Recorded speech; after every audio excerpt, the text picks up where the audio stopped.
অষ্টাদশ পরিচ্ছেদ শ্রী চৈতন্য মহাপ্রভুর সমুদ্র পতন লীলা। শ্রীলা ভক্তিবিনোদ ঠাকুর তার অমৃতপ্রভা ভাষ্যে অষ্টাদশ পরিচ্ছেদের কথাসারে লিখেছেন, শরতের জ্যোৎস্না আলোকিত রাত্রে একদিন মহাপ্রভু আইটোটা থেকে সমুদ্র দর্শন করে সমুদ্রকে যমুনা বলে মনে করে জলে ঝাঁপ দিয়ে পড়েছিলেন। রাধা কৃষ্ণের জলকেলি আস্বাদনই এই লীলার তাৎপর্য। এইভাবে ভাসতে ভাসতে মহাপ্রভু কোণার্কের দিকে চললেন। কোনো জেলে বড় মাছ বলে তাকে জাল দিয়ে টেনে দেখল যে অচৈতন্য অবস্থায় মহাপ্রভুর আকৃতি অত্যন্ত বিকৃত হয়েছে। তাকে স্পর্শ করা মাত্র সেই জেলের প্রেমাবেশ হলো। সে ভয় করল যে আমার কাঁধে এই ভূত পেয়ে বসেছে। এই মনে করে সে ওঝার কাছে যাচ্ছিল। এমন সময় মহাপ্রভুকে নানা স্থানে নানাভাবে অন্বেষণ করে স্বরূপ গোস্বামী এবং অন্যান্য ভক্তরা তীরে আস্তে আস্তে তার সঙ্গে দেখা হলো।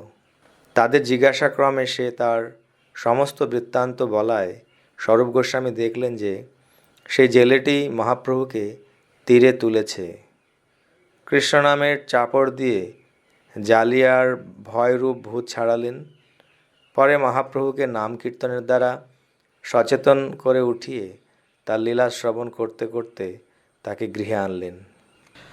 শরৎ জ্যোৎস্না সিন্ধুরবকলনয়া জাত যমুনা ভ্রমাদ্ধাবঞ্জস্মিন হরিবিরহ তাপার্ণবৈব নিমগ্নো মূর্ছানঃ পয়সী নিবসন রাত্রিমখিলাম প্রভাতে প্রাপ্তঃ শৈরবতু শচীষ্ণরিহন।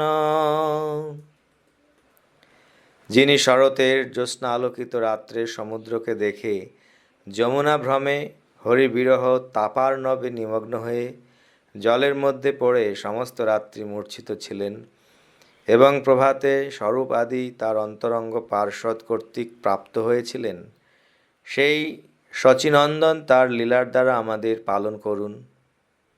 জয় জয় শ্রী চৈতন্য জয় নিত্যানন্দ জয়াদ্বৈত চন্দ্র জয় গৌরভক্ত বৃন্দ। এই মতে মহাপ্রভু নীলাচলে বৈশে রাত্রি দিনে কৃষ্ণ বিচ্ছেদ আর নবে ভাসে। এইভাবে কৃষ্ণ বিচ্ছেদ রূপ সমুদ্রে দিন রাত ভাসমান হয়ে শ্রী চৈতন্য মহাপ্রভু নীলাচলে অবস্থান করছিলেন। শরৎকালের রাত্রি সব চন্দ্রিকা উজ্জ্বল, প্রভু নিজ গণ লইয়া বেড়ান রাত্রি সকল। উদ্যানে উদ্যানে ভ্রমেন কৌতুক দেখিতে, রাসলীলার গীত শ্লোক পড়িতে শুনিতে। শ্রীকৃষ্ণের লীলা দর্শন করে এবং রাসলীলার গীত শ্লোক পড়তে পড়তে এবং শুনতে শুনতে তিনি উদ্যানে উদ্যানে ভ্রমণ করছিলেন। কভু প্রেমাবেশে করেন গান নর্তন, কভু ভাবাবেশে রাস লীলানুকরণ। কভু ভাবন মাদে প্রভু ইতি উতি ধায়, ভূমে পড়ে কভু মূর্ছা কভু গড়ি যায়।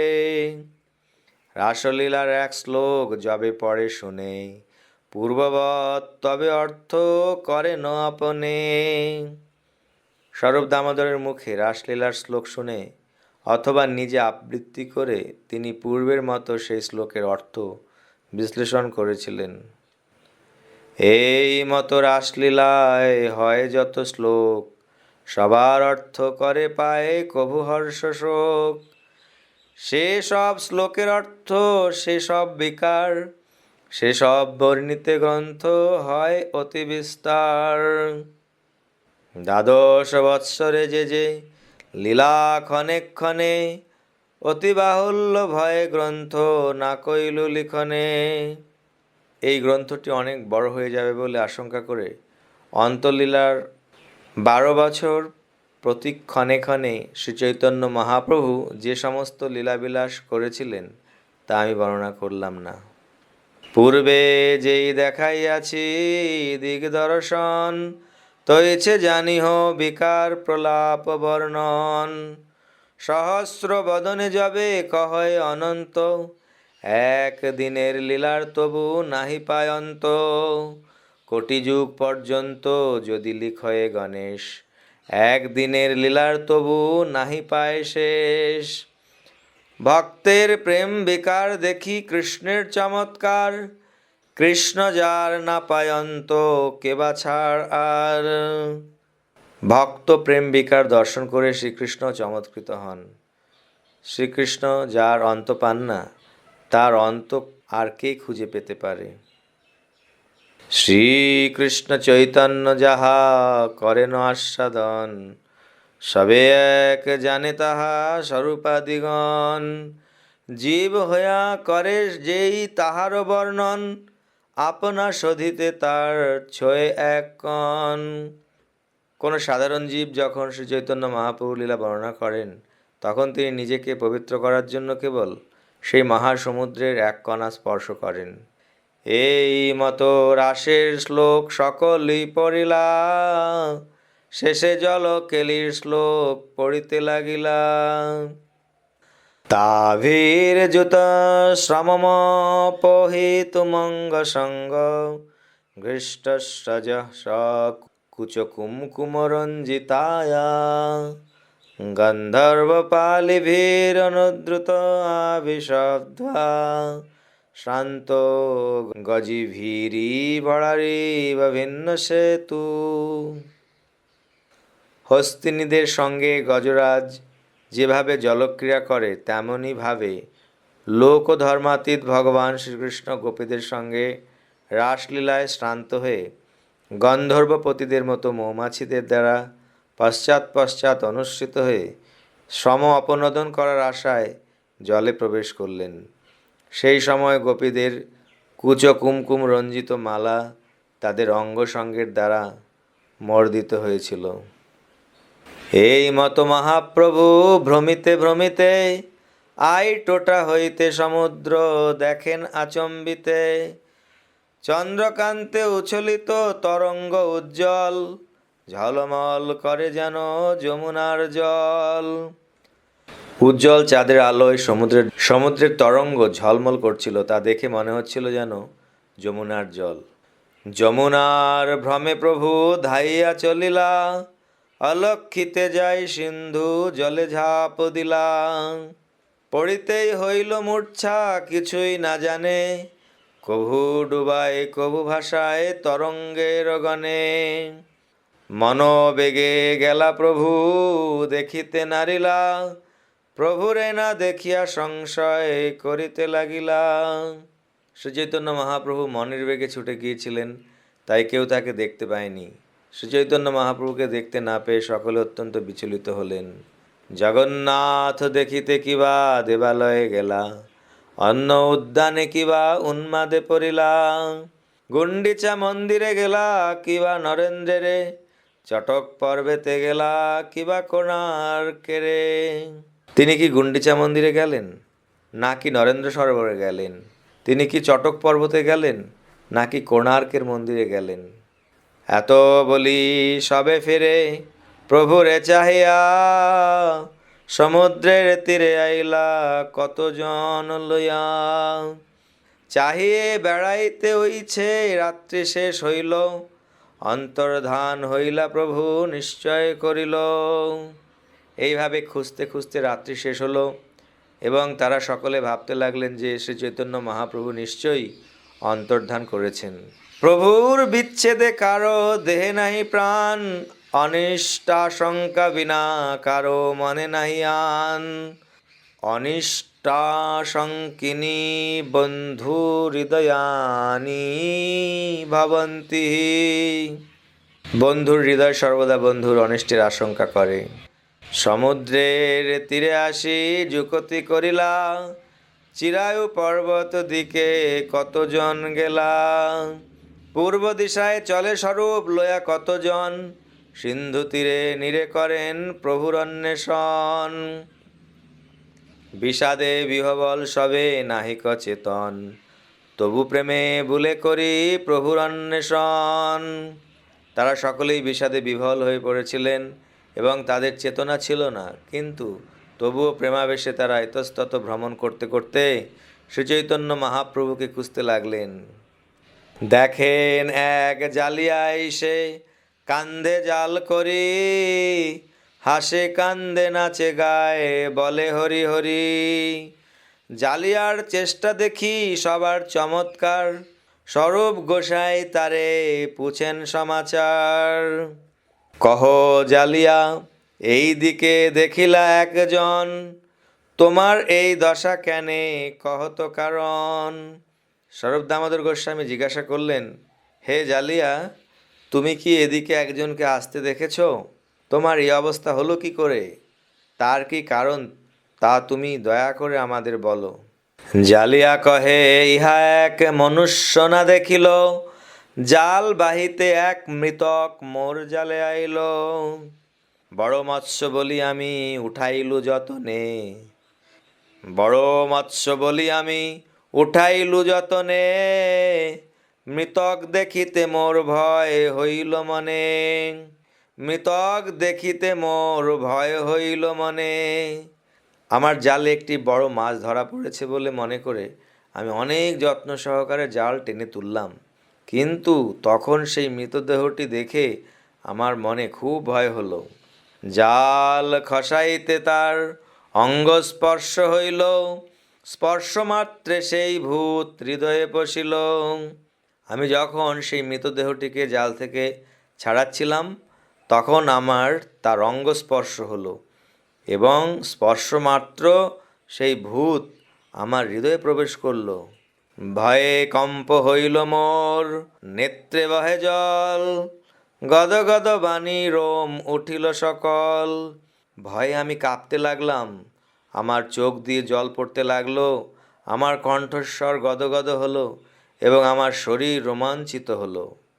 কিবা ব্রহ্মদৈত্য, কিবা ভূত কহনে না যায়, দর্শন মাত্রে মনুষ্যের পৈশে সেই কায়।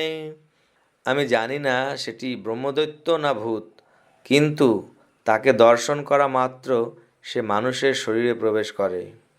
শরীর দীঘল তার হাত ৫-৭, এক এক হস্ত পদ তার ৩-৩ হাত, হস্তি সন্ধি ছুটিলে চর্ম করে নড়বড়ে, তাহা দেখি প্রাণ কারো নাহি রহে ধরে। মরা রূপ ধরি রহে উত্তান নয়ন, কভু গো গো করে কভু রহে অচেতন। সেই ভূতটি মরার রূপ ধারণ করেছিল, কিন্তু তার চোখ দুটি খোলা ছিল। কখনো সে গো গো শব্দ করছিল, আবার কখনো সে অচেতন হয়ে পড়েছিল। সাক্ষাৎ দেখেছ মোরে পাইল সেই ভূত, মুই মইলে মোর কইছে জীবে স্ত্রীপুত। আমি স্বচক্ষে সেই ভূতটিকে দেখেছি এবং সে আমার ঘাড়ে চেপেছে।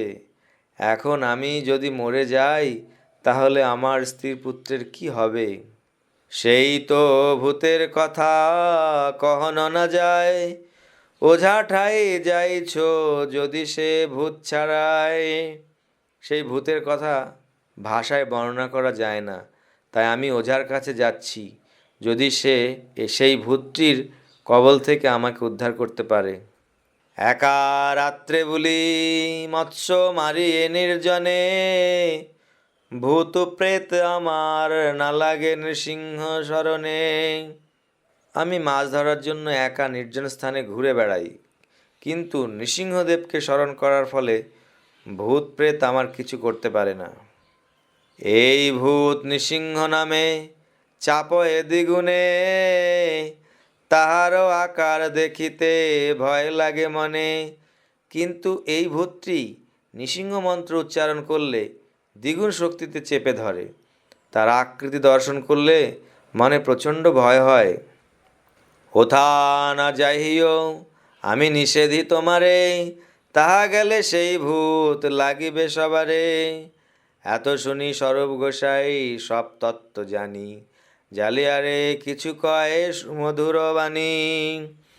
আমি বড় ওঝা, জানি ভূত ছাড়াইতে, মন্ত্র পড়ি শ্রীহস্ত দিলা তাহারও মাথাতে। তিনি তাকে বললেন, আমি খুব বড় ওঝা, কি করে ভূত ছাড়াতে হয় তা আমি জানি। এই বলে তিনি মন্ত্র পড়ে তার শ্রীহস্ত সেই জেলেটির মাথায় রাখলেন। তিন চাপড় মারি কহে, ভূত পলাইল, ভয় না পাহিও বলি সুস্থির করিল। তিনটি চাপড় মেরে তিনি সেই জেলেটিকে বললেন, ভূতটি এখন পালিয়ে গেছে, এখন আর তুমি ভয় পেও না। এই বলে তিনি সেই জেলেটিকে শান্ত করলেন। একে প্রেম আরে ভয় দ্বিগুণ অস্থির, ভয় অংশ গেল সে হইল কিছু ধীর।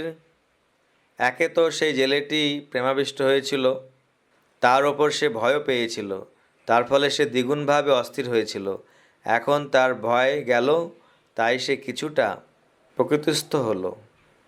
স্বরূপ কহে, যারে তুমি কর ভূত জ্ঞান, ভূত নহে তেহ কৃষ্ণ চৈতন্য ভগবান।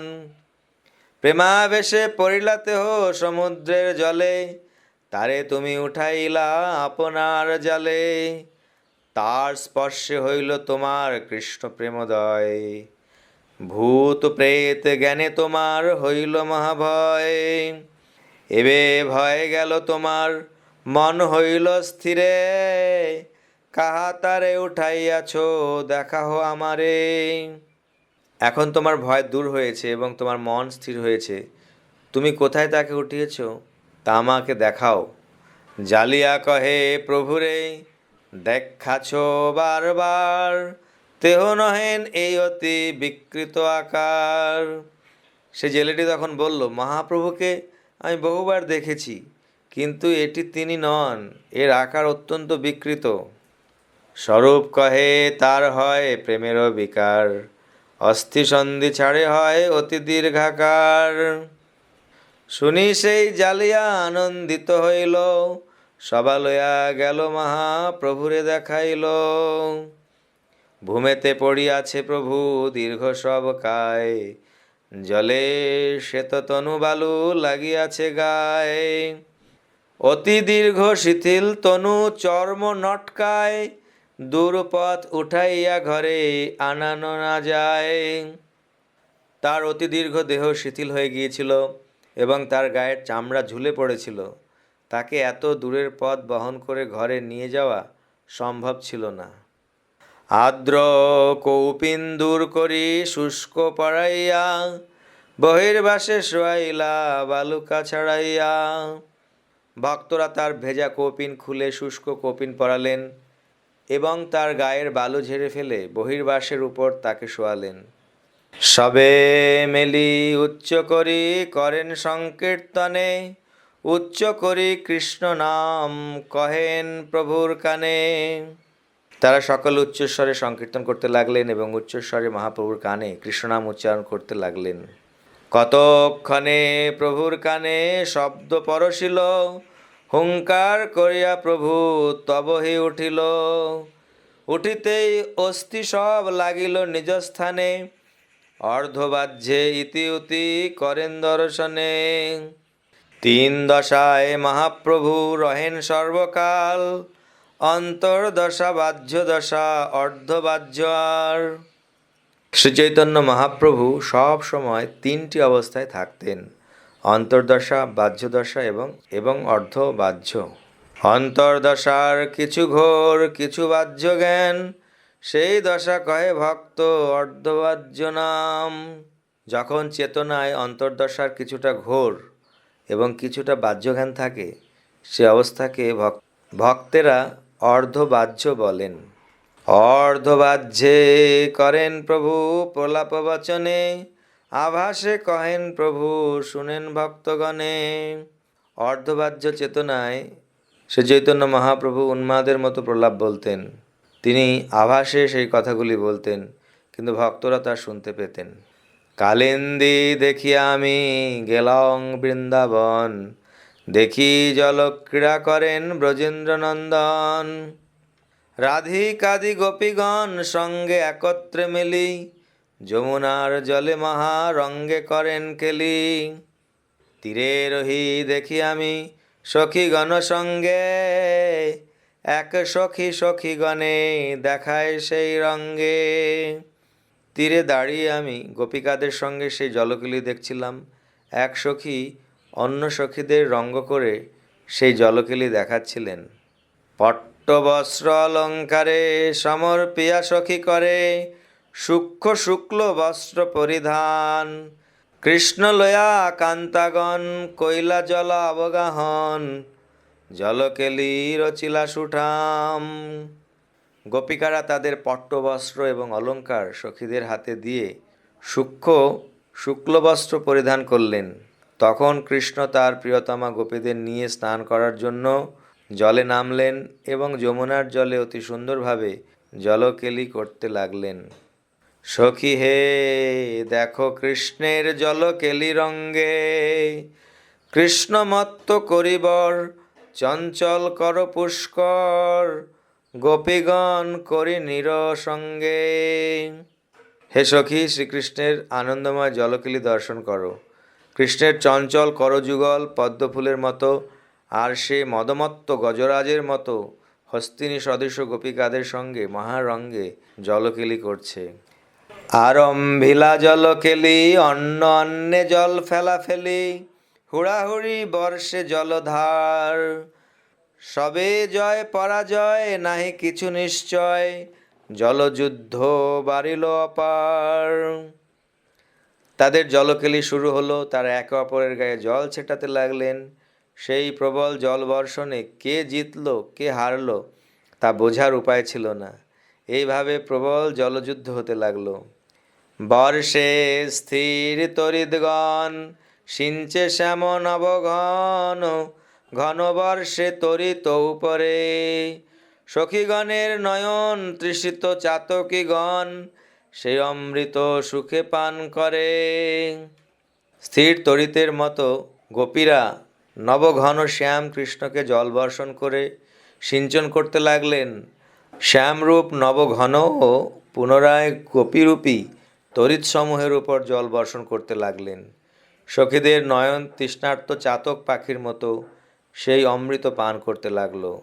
প্রথমে যুদ্ধ জলাজলি, তবে যুদ্ধ করাকরি, তার পাছে যুদ্ধ মুখামুখি, তবে যুদ্ধ হৃদাহৃদি, তবে হইল রদারদি, তবে হইল যুদ্ধ নখানখি। প্রথমে জল ছিটিয়ে যুদ্ধ হচ্ছিল, তারপর তারা হাতাহাতি করে যুদ্ধ করতে লাগলেন, তারপর মুখোমুখি যুদ্ধ হতে লাগলো, তারপর বক্ষে বক্ষে, তারপর দাঁতে দাঁতে এবং অবশেষে নখে নখে যুদ্ধ হতে লাগলো।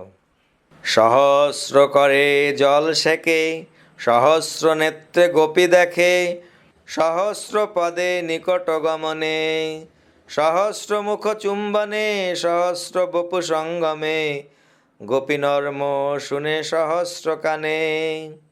সহস্র হাতে জল ছেটানো হচ্ছিল এবং গোপিকারা সহস্র নেত্রে শ্রীকৃষ্ণকে দর্শন করেছিলেন। সহস্র পদে তারা তার কাছে এসেছিলেন এবং সহস্র মুখে তাকে চুম্বন করেছিলেন। সহস্র বপু তাকে আলিঙ্গন করেছিলেন এবং সহস্র কর্ণে গোপিকারা তার পরিহাস বাক্য শ্রবণ করেছিলেন। কৃষ্ণ রাধা লয়া বলে, গেলা কণ্ঠলগ্ন জলে, ছাড়িলা তাহা যাহা অগাধ পানি, তেহ কৃষ্ণ কণ্ঠ ধরি ভাসে জলের ওপরেই, গজত খাতে জয়ীছে কমলিনী। কৃষ্ণ বলপূর্বক শ্রীমতী রাধারানীকে কণ্ঠ পর্যন্ত গভীর জলে নিয়ে গেলেন এবং তারপর গভীর জলে তাকে ছেড়ে দিলেন। শ্রীমতী রাধারানী তখন কৃষ্ণের গলা জড়িয়ে ধরে জলের ওপর ভাসতে লাগলেন। তখন তাকে হস্তি কর্তৃক উৎপাটিত পদ্মের মতো মনে হচ্ছিল। যত গোপ সুন্দরী কৃষ্ণ তত রূপ ধরি, সবার বস্ত্র করিলা হরণে, যমুনা জল নির্মল অঙ্গ করে ঝলমল, সুখে কৃষ্ণ করে দর্শনে। সেখানে যত গোপ সুন্দরী ছিলেন শ্রীকৃষ্ণ তত রূপ ধারণ করে তাদের সকলের বস্ত্র হরণ করলেন। যমুনার নির্মল জলে তাদের অঙ্গ তখন ঝলমল করছিল এবং মহাসুখে শ্রীকৃষ্ণ তাদের সৌন্দর্য দর্শন করছিলেন। পদ্মিনীলতা সখীচয় কইল কারো সহায়, তরঙ্গ হস্তে পত্র সমর্পিল, কেহ মুক্ত কেশপাশ আগে কইল অধবাস, হস্তে কেহ কঞ্চলি ধরিল। পদ্মিনীলতা গোপীদের সখী এবং তাই সে পদ্মপত্র দিয়ে তাদের সাহায্য করল।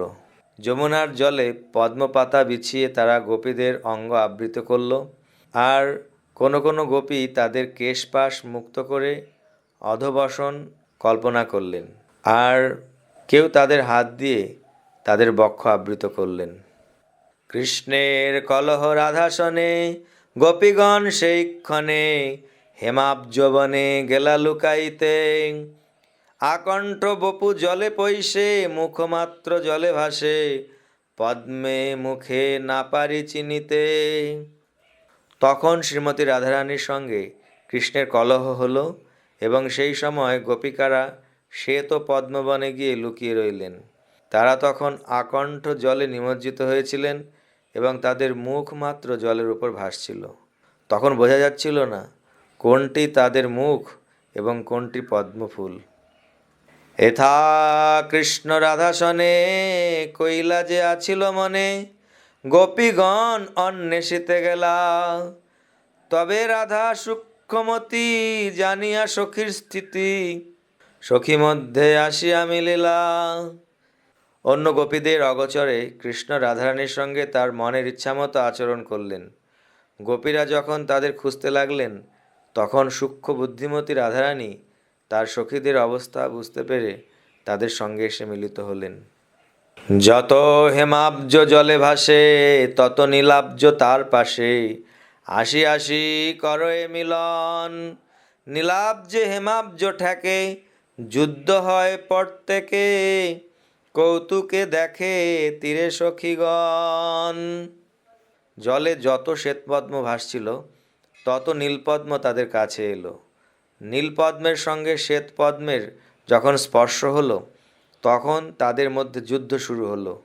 যমুনার তীরে দাঁড়িয়ে সখীরা কৌতুক সহকারে তা দেখতে লাগলেন। চক্রবাকমণ্ডল পৃথক পৃথক যুগল, জল হইতে করিল উদ্গম, উঠিল পদ্মমণ্ডল পৃথক পৃথক যুগল, চক্রবাকে কইল আচ্ছাদন। গোপীদের উন্নত স্তনযুগল যেন জোড়া জোড়া চক্রবাক পাখির মতো জল থেকে উত্থিত হলো।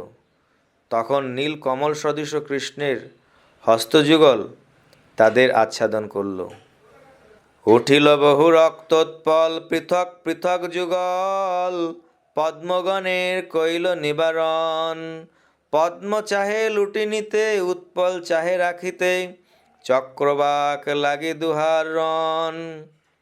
গোপীদের হাতগুলি লাল পদ্মের মতো, তারা যুগলে যুগলে উঠে নীলপদ্মগুলিকে নিবারণ করতে লাগল। নীলপদ্মগুলি চক্রবাকগুলিকে লুটতে চায়, আর লাল পদ্মগুলি তাদের রক্ষা করতে চায়। সুতরাং উভয়ের মধ্যে যুদ্ধ হতে লাগল। পদ্মোৎপল অচেতন চক্রবাক সচেতন, চক্রবাকে পদ্ম আস্বাদয়, ইহা দুহার উল্টা স্থিতি, ধর্ম হইল বিপরীতি, কৃষ্ণের রাজ্যে হইছে ন্যায় হয়। নীল পদ্ম ও রক্তোৎপল প্রেমে অচেতন, চক্রবাকগুলি সচেতন হলেও নীলপদ্ম চক্রবাকগুলিকে আস্বাদন করতে লাগল। এটি বিপরীত স্থিতি, কিন্তু কৃষ্ণের রাজ্যে এরকমই বিরুদ্ধ ধর্ম অনুষ্ঠিত হতে দেখা যায়। মিত্রের ও মিত্র সহবাসী চক্রবাকে লুটে আসি, কৃষ্ণের রাজ্যে হইছে ব্যবহার, অপরিচিত শত্রুর মিত্র রাখে উৎপল এ বড় চিত্র, এই বড় বিরোধ অলঙ্কার। সূর্যের বন্ধু নীলপদ্ম স্বাভাবিকভাবেই চক্রবাকের সহবাসী, কিন্তু মিত্র হওয়া সত্ত্বেও তারা চক্রবাকগুলিকে লুণ্ঠন করতে লাগলো। রক্তোৎপল রাত্রে ফোটে বলে চক্রবাকের অপরিচিত বা শত্রু, কিন্তু কৃষ্ণলীলায় গোপীদের হস্তরূপ সেই রক্তোৎপল তাদের স্তনরূপ চক্রবাককে রক্ষা করে। এটি বড়ই বিচিত্র। অতএব এই স্থলে বিরোধ অলঙ্কার। অতিশয়োক্তি বিরোধাভাস দুই অলঙ্কার প্রকাশ, করি কৃষ্ণ প্রকট দেখাইল, যাহা করি আস্বাদন আনন্দিত মোর মন, নেত্র কর্ণ যুগ্ম জুড়াইল। শ্রী চৈতন্য মহাপ্রভু বলতে লাগলেন, শ্রীকৃষ্ণ তার লীলায় অতিশয়োক্তি এবং বিরোধাভাস এই দুটির অলঙ্কার প্রকাশ করেছেন। তা আস্বাদন করে আমার মন আনন্দিত হয়েছে এবং আমার চক্ষু ও কর্ণ সম্পূর্ণরূপে তৃপ্ত হয়েছে। হইছে বিচিত্র ক্রীড়া করি তীরে আইলা শ্রীহরি, সঙ্গে লয়া সব কান্তাগণ, গন্ধ তৈল মর্দন আমলকি উদ্বর্তন, সেবা করে তীরে সখীগণ। এইভাবে বিচিত্র লীলাবিলাস করে শ্রীকৃষ্ণ তার প্রিয় গোপিকাদের সঙ্গে নিয়ে যমুনার তীরে উঠে এলেন। তখন তীরস্থিত সখীরা শ্রীকৃষ্ণ এবং গোপীদের অঙ্গে গন্ধ, তেল ও আমলকির আবাটা দিয়ে মর্দন করে দিলেন। পুনরপি কইল স্নান, শুষ্ক বস্ত্র পরিধান, রত্ন মন্দিরে কইলা আগমন, বৃন্দাকৃত সম্ভার গন্ধ পুষ্প অলঙ্কার, বর্ণবেশ করিল রচন। তারপর তারা আবার স্নান করলেন এবং তারপর শুষ্ক বস্ত্র পরিধান করে রত্ন মন্দিরে গেলেন, যেখানে বৃন্দাদেবী সুগন্ধি ফুলের অলঙ্কারে তাদের বর্ণবেশ রচনা করলেন। বৃন্দাবনে তরুলতা অদ্ভুত তাহার কথা, 12 মাস ধরে ফুল ফল, বৃন্দাবনে দেবীগণ কুঞ্জ দাসী যতজন, ফল পাড়ি আনিয়া সকল। বৃন্দাবনের সমস্ত বৃক্ষ এবং লতা অত্যন্ত অদ্ভুত, কেননা 12 মাস তাতে ফুল ফল ধরে। গোপিকারা এবং কুঞ্জ দাসীরা তখন ফল পেড়ে নিয়ে এলেন। উত্তম সংস্কার করি বড় বড় থালি ভরি, রত্ন মন্দিরে পিণ্ডার উপরে, ভক্ষণের ক্রম করি ধরিয়াছে সারি সারি, আগে আসন বসিবার তরে। সেই সমস্ত ফলগুলি ভালোভাবে পরিষ্কার করে তারা বড় বড় থালিতে ধরে রত্ন মন্দিরে পিঁড়ির ওপর সেগুলি সারি সারি করে রাখলেন এবং সেই পিঁড়ির সামনে বসবার আসন পেতে দিলেন।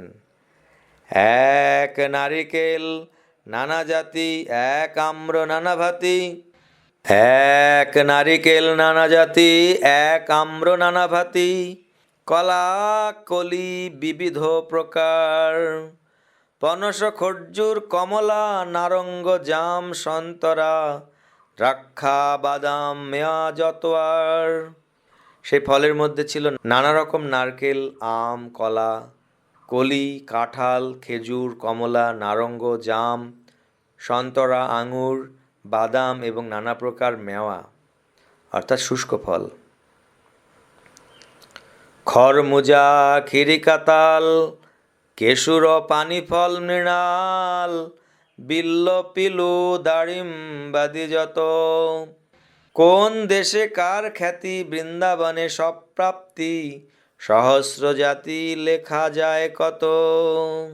খরমুজা, খিরিকা, তাল, কেশুর, পানিফল, মৃণাল, বেল, পিলু, ডালিম আদি যত রকম ফল যা নানা দেশে পাওয়া যায়, কিন্তু বৃন্দাবনে সে সমস্ত হাজার হাজার রকমের ফল পাওয়া যায়, যাদের বর্ণনা লিখে শেষ করা যায় না।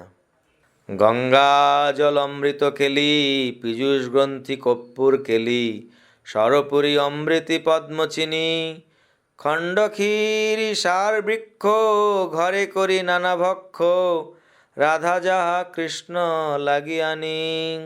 গঙ্গা জল, অমৃতকেলি, পীযূষ গ্রন্থি, কর্পূর কেলি, সরপুরী, অমৃতি, পদ্মচিনি, খণ্ড ক্ষীরিসার বৃক্ষ ইত্যাদি নানা প্রকার মিষ্টি শ্রীমতী রাধারানী ঘর থেকে তৈরি করে শ্রীকৃষ্ণের জন্য নিয়ে এসেছিলেন।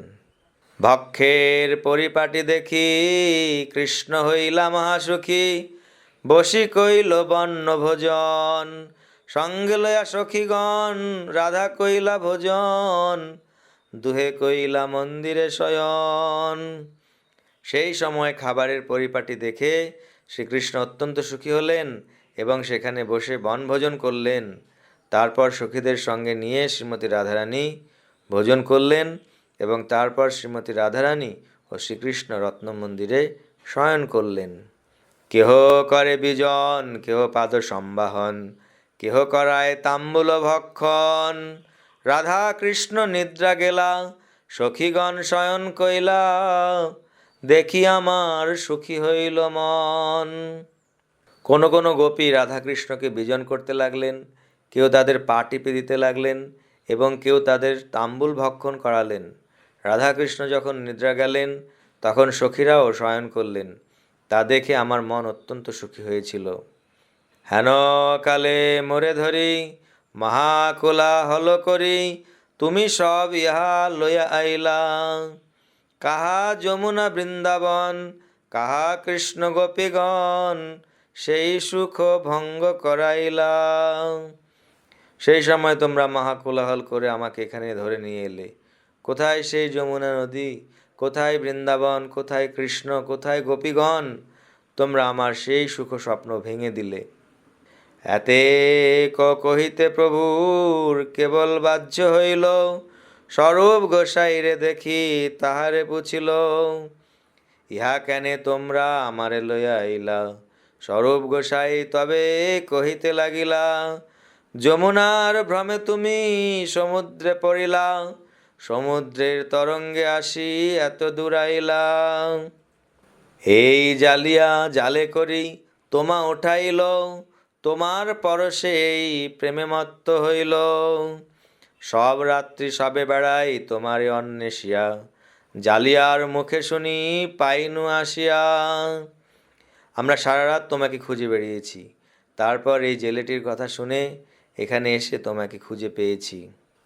তুমি মূর্ছা ছলে বৃন্দাবনে দেখো ক্রীড়া, তোমার মূর্ছা দেখি সবে মনে পাই পীড়া। কৃষ্ণ নাম লইতে তোমার অর্ধবাহ্য হইল, তাতে যে প্রলাপ কইলা তাহা যে শুনিল। আমরা যখন কৃষ্ণ নাম করতে লাগলাম তখন তোমার অর্ধ চেতনা হলো এবং তখন তুমি যে প্রলাপ বললে তা আমরা শুনলাম। প্রভু কহে স্বপ্নে দেখি গেলাম বৃন্দাবনে, দেখি কৃষ্ণ রাস করেন গোপীগণ শনে। জল ক্রীড়া করি কইলা বন্য ভোজনে, দেখি আমি প্রলাপ কইনু হেন লয় মনে। জলক্রীড়া করে কৃষ্ণ বনভোজন করলেন, আমার মনে হয় সে কথা বর্ণনা করে আমি উন্মাদের মতো প্রলাপ করেছিলাম। তবে স্বরূপ গোসাই তারে স্নান করাইয়া, প্রভুরে লয়া ঘর আইলা আনন্দিত হইয়া। এই তো কহিলু প্রভুর সমুদ্র পতন, ইহা যেই শুনে পায় চৈতন্য চরণ। এইভাবে আমি শ্রী চৈতন্য মহাপ্রভুর সমুদ্র পতনের কাহিনী বর্ণনা করলাম। এই লীলা যিনি শ্রবণ করেন তিনি শ্রী চৈতন্য মহাপ্রভুর শ্রীপাদপদ্মে আশ্রয় লাভ করেন।